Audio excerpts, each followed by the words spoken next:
Today's video is sponsored by SCDkeys.com. They are running a great Black Friday sale right now with numerous games and software discounted. On top of that, remember that we are coming up on the release of Battlefield 5. The game is officially out tomorrow and you can get the game at a little bit of a discount at SCD Keys. They have the game down to $54 and change, but you can also use the code CM2 to save an additional 3% on the game. Remember, for any of the software that you buy, you can also use the code CM1 to save 10% on any of that. With that being said, let's get into the video. Hey, what's going on, guys? Mush back at it with another video and another edition of top 5 best graphics cards for your money. I thought it would be a great idea to do this video as we are heading into the holiday season and Black Friday week. A lot of great deals on various GPUs, and if you've been keeping up with me recently, you know how highly I think of AMD GPUs right now from a value standpoint. If you are a budget PC builder, I'm talking in the range of you want to spend maybe $130 to $270 on a GPU. I consider that window to be more budget-oriented. Then AMD really has you covered because some of their deals are absolutely great. Of course, a big reason for this is because they are bundling in some of 2019's most anticipated titles with their GPUs,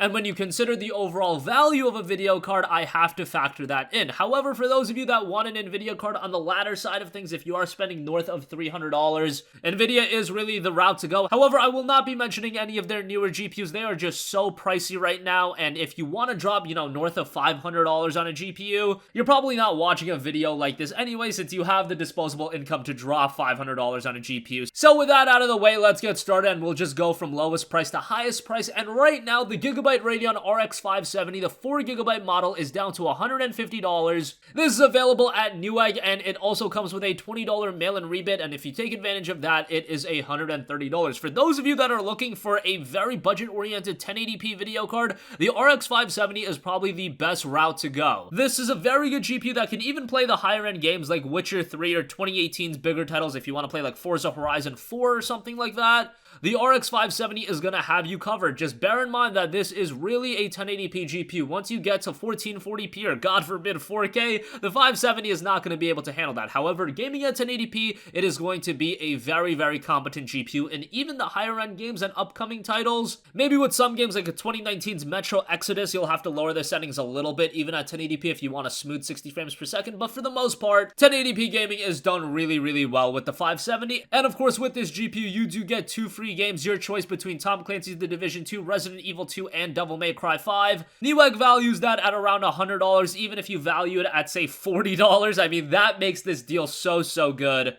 And of course, those games, you really should be valuing them more at $40, but you guys get the idea. It's an added incentive, and it makes the 570 an even better deal than it already is. Following in suit, the Gigabyte RX 580 8GB model is down to $200 flat on Newegg right now. This is really building upon the 570, however, the 580 does have a couple of bells and whistles. For 1440p gaming, the 580 can actually push some games at 1440p, and this is an 8GB GPU, which if you're gaming at higher resolutions is really going to come into play. Even if you're gaming at 1080p, the 580 is going to do really well, of course better than the 570. But if you are looking for a GPU to game at 1440p, the 580 is not going to suffice with every game on the market, unless with the higher end games you're lowering the settings. The 580 really works best in my eyes. If you're playing some of the mid-tier games at 1440p and then some of the higher end games you're still sticking with 1080p, I think that's where you're going to get the best performance. And even if you're strictly gaming at 1080p, I think the 580 is still a good buy. This is just like the 570 where you do get 2 free games. You get to pick between Division 2, Devil May Cry 5, or Resident Evil 2 the remake. And of course, lastly, AMD just put out the RX 590, and honestly, from a value standpoint, I'm not as high on this GPU as I was at one point. Originally, I didn't think that free game bundle was going to come with the 570 and the 580. When they adjusted that, the 590 lost a little bit of its luster to me. The 590 is a little bit different with that game bundle. However, instead of picking 2 out of those 3 games, you get all 3, so that is something kind of nice. The 590 itself is priced at $280 specifically for the Power Color model. That's the only one in stock right now as far as Newegg stock is concerned. It is an 8GB GPU. This is one I would definitely get if you're looking to game at 1440p. It's a decent bit better than the 580, however, it is $80 more expensive, and I feel like the performance increase for an $80 differential really isn't there. But if you do factor in that extra free game, if you say value value that at $30 and then you look at the 590 as a $250 GPU, then that is much, much better. And of course, you get those other two games as well. The 590 is a great value. AMD on a lower budget is just killing it right now. I know a lot of you guys don't like to factor in those free games, but for someone like me and the majority of people I see in the comments, you at least put some value in games like Resident Evil, Devil May Cry 5, and The Division 2, as they are some of 2019's most anticipated titles. How this works out, I would say that if you're building a $500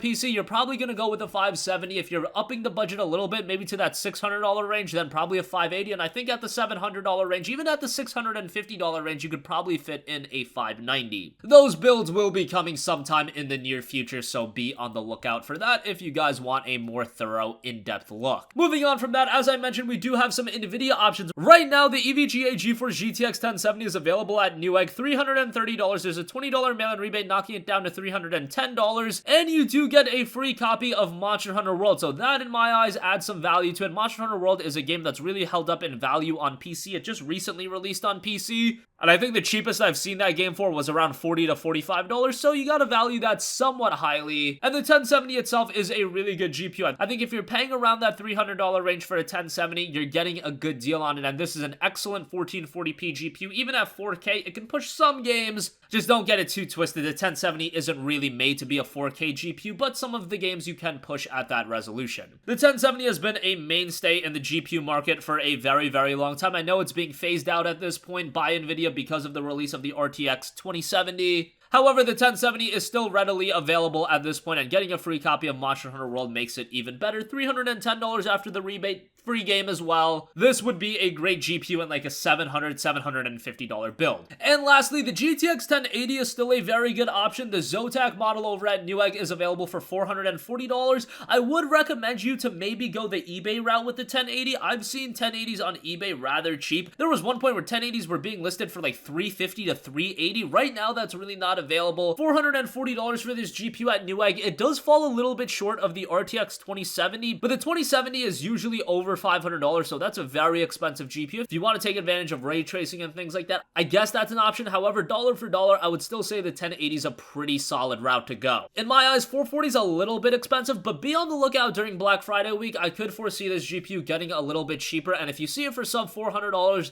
that would be a really good buy. Unfortunately, with the 1080, unlike the 1070, you don't get that free copy of Monster Hunter World, so that's kind of a bummer as well. But hey, as a GPU, it's pretty good. I myself have a 1080. You guys have seen me upload various games running on a 1080, and it does very, very well. And personally, I do like to game at 4K. However, I'm not blind to the fact that the 1080 does have its limitations in 4K gaming. With a game like The Witcher 3, if you put it at ultra settings, even with Hairworks off, you're not going to be getting a consistent 60 frames per second. Hell, you're probably going to get sub 50 frames per second, so that is something to note, but it can definitely do the job at 4K, and even better at 1440p. The 1080 does really good at that resolution. So that's going to conclude this video, guys. Again, if you are a budget gamer, if you're looking to build a PC on a budget, the AMD route is so insane right now. The 570, 580, and 590 being really that upper middle end. However, the 570 and 580 in particular are really, really great. The 590 is alright as well, and the 1070 and 1080 are still kicking around. They are solid options as well. The 2070 and 2080 and 2080 Ti, of course, are just a little bit too pricey for the majority of gamers to pick those up. If you guys have a request for a future video, as always, you can leave that in the comment section down below. Thanks for watching, and I'll catch you guys in the next one. Peace out.